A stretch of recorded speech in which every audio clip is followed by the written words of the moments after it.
हरे कृष्णा। स्वागत है आपका हमारे सुप्रभात कार्यक्रम में। और आपके साथ मैं हूँ ममता। तो आज आपको सुनाते हैं एक बहुत ही अच्छी कहानी जिससे हमें कुछ सीख मिले और हमारा दिन तरोताज़ा रहे। एक बार क्या हुआ, एक सेठ जी जो है पंडित जी को निमंत्रण करे भोजन के लिए। और पंडित जी जो है उस दिन जा नहीं पाए क्योंकि उस दिन एकादशी का व्रत था। तो पंडित जी गए नहीं और अपने 2 शिष्यों को भेज दिए। तो 2 शिष्य वहाँ पे गए और सेठ जी के यहाँ, और वो जाके वहाँ पे भोजन ग्रहण किए। और जब वापस आए तो उसमें से एक शिष्य जो है थोड़ा दुखी सा था और एक शिष्य जो है वो प्रसन्न भी था। तो पंडित जी को समझ नहीं आया।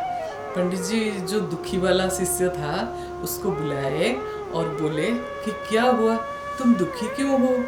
तो बोला कि नहीं, कुछ ऐसे ही है। तो पंडित जी बोले, अरे बताओ, तुम्हें क्या भोजन अच्छे से नहीं दिए? भोजन में सेठ जी ने कुछ अंतर किया क्या दोनों में? तो बोला नहीं। फिर बोले कि अच्छा, तो आसन में अंतर किया? तो बोला नहीं। बोले ओहो, तो फिर क्या हुआ, दक्षिणा में अंतर किया क्या? तुम दुखी क्यों हो? तो शिष्य ने बोला, हाँ एक्चुअली क्या है ना, मैं सोचा था कि सेठ जी जो है कम से कम 10 रुपया तो दक्षिणा देंगे, लेकिन उन्होंने 2-2 रुपया दक्षिणा दिए दोनों को, उनको भी 2 रुपया और मुझे भी 2 रुपया। तो पंडित जी ने क्या किया, वो दूसरे शिष्य को पूछा कि तुम प्रसन्न कैसे हो? तो वो कहता है, पंडित जी मैं जानता था वो जो सेठ है ना वो थोड़ा सा कंजूस है, और थोड़ा सा क्या ज़्यादा ही कंजूस है, और मुझे लग रहा था वो ना ज़्यादा से ज़्यादा 10 रुपया ही देगा, उससे ज़्यादा तो देगा नहीं। और मुझे लग रहा था कि वो ज़्यादा से ज़्यादा 54 या 58 ही देगा, उससे ज़्यादा देगा नहीं, लेकिन उसने 2 रुपये दिए और मुझे इसी बात का प्रसन्नता है। तो देखिए, हम भी ऐसे ही जी रहे हैं। जो मिल रहा है हम उससे ज़्यादा एक्सपेक्ट कर रहे हैं, जो मिल रहा है हमें उससे ज़्यादा सोच के उससे ज़्यादा मिलेगा हम पहले से सोच लेते हैं।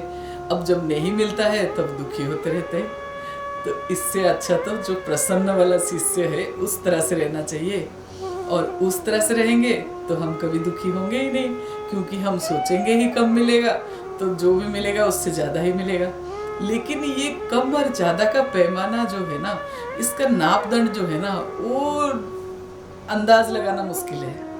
तो इसीलिए अगर हम कम और ज़्यादा सोचना ही छोड़ दे, अगर हम क्या मिलेगा ये सोचना ही छोड़ दे, अगर हम फल की आशा ना करें, तो पता है हमें जो भी मिलेगा हमें खुशी ही होगा, और ये सब की कर्म फल में हम बंधेंगे भी नहीं। देखो, अगर हम ये सोचे कि जो मिले भगवान की मर्जी, और जो भी मिलता है वो है तो भगवान का ही, हमारा क्या है इसमें, अगर ऐसे सोचे तो साहब ये अकर्म हो जाता है। पता है, एक जो हम काम करते हैं उसकी फल की आशा करते हैं वो सकाम कर्म हो गया। जो हम आशा ना करके करते हैं और थोड़ा सा कम आशा करते हैं, निष्काम कर्म हो गया।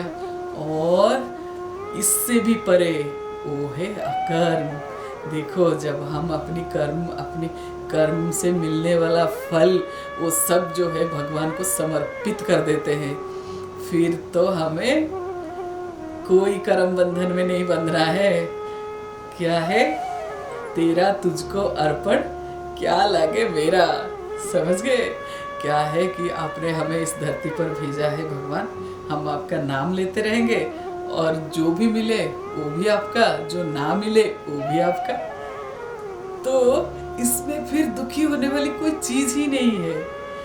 और इसीलिए कहते हैं कि भगवान को साथ रख के, भगवान में अपनी मन को भगवान की शरण में लगा के अगर हम कोई काम करते हैं, फिर हमें कभी दुख मिलता नहीं है। है ना? है ना बहुत ही सच्ची बात।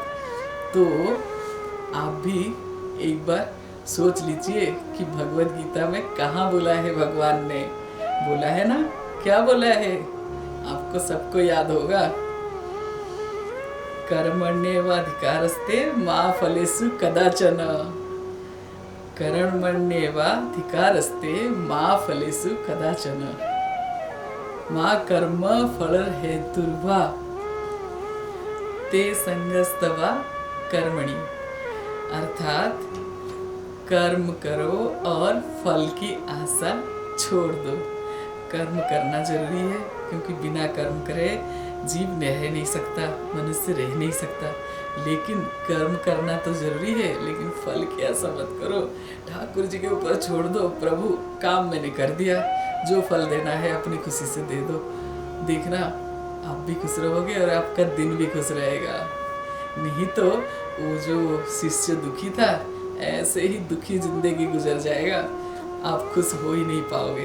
तो इसीलिए अपने मन में जो है ना, सरलता रखिए, निर्मलता रखिए और भगवान की तरफ प्रेम रखिए।